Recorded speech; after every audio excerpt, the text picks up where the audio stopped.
Yom Tov Sheini Shel Galuyot, o segundo dia de Yom Tov que vigora nas diásporas. Conforme nós já explicamos, nas diásporas fora de Israel, nós temos um segundo dia de Yom Tov. Isso se aplica tanto em relação ao primeiro dia de Pesach e ao último dia de Pesach, que em Israel são observados como um dia apenas, e na diáspora são dois. A festa de Shavuot, que em Israel é apenas um dia, 24 horas, na diáspora são dois. O dia de Rosh Hashanah dissemos que são 2 dias tanto em Israel como na diáspora. O primeiro dia de Sukkot, que em Israel é um dia, fora de Israel são 2, e o último dia de Shmini Atzeret, a mesma coisa, em Israel apenas um dia de Yom Tov, e na diáspora são 2. A origem desse conceito de Yom Tov Sheini Shel Galuyot, o segundo dia de observância de Yom Tov nas diásporas, então isso vem dos tempos do Beit HaMikdash, ou seja, desde 2.500 anos atrás, etc., quando o calendário judaico ia sendo estipulado, ia sendo determinado mês a mês, baseado no testemunho de testemunhas oculares que viram a aparição da lua nova, e elas chegavam até Jerusalém, diante do Sinédrio, e testemunhavam o que viram, como viram, etc. Eram inquiridas, e em seguida era decretado se aquele mês seria o mês que terminou, que estava terminando, se seria um mês apenas de 29 dias ou se seria de 30 dias.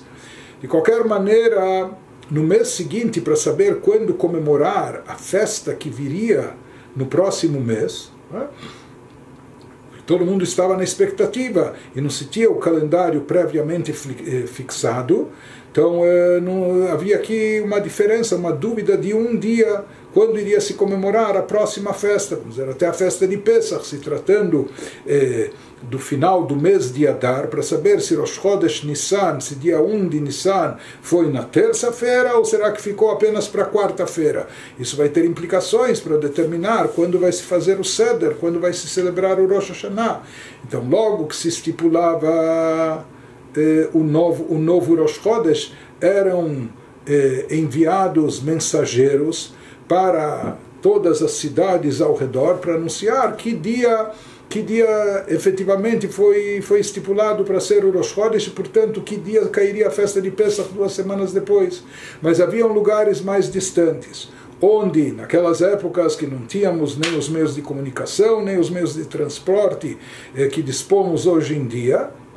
então haviam lugares onde esses emissários, esses mensageiros do Beit Din, do tribunal de Jerusalém, até eles chegarem nesses lugares, acabava levando mais do que 2 semanas, e no meio havia Shabbat, onde eles tinham que interromper a viagem, etc. Portanto, quando chegava a data do dia 15 de Nissan, por exemplo, eles não sabiam se aquela data era 14 de Nissan ou era 15 de Nissan, porque eles ainda não tinham a notícia, eles ainda não tinham o comunicado oficial de quando foi decretado efetivamente o Rosh Chodesh do mês que se iniciou. Então, por via das dúvidas, eles acabavam observando essas datas de Yom Tov por 2 dias, por não saber exatamente qual era o dia correto da sua observância, por ainda não terem sido comunicados de forma oficial quando foi determinado o Rosh Chodesh, então acabavam observando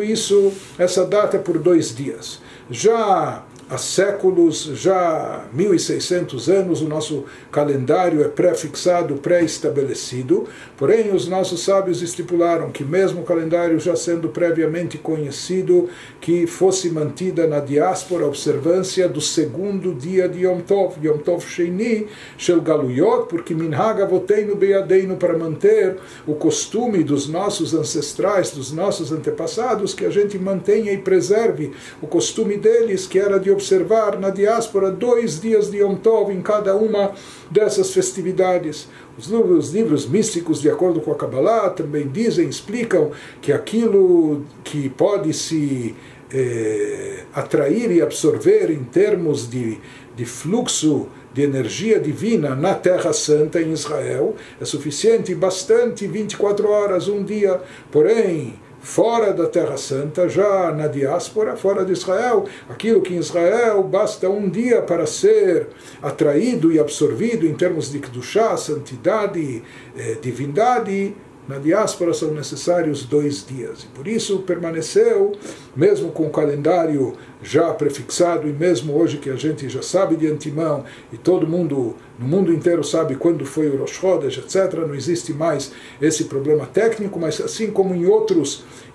costumes e outras práticas que foram adotadas em tempos antigos, mesmo mudando as circunstâncias, elas foram mantidas e elas permaneceram, e assim é o caso também das festividades de Yom Tov bíblicos que na diáspora são observados por 2 dias.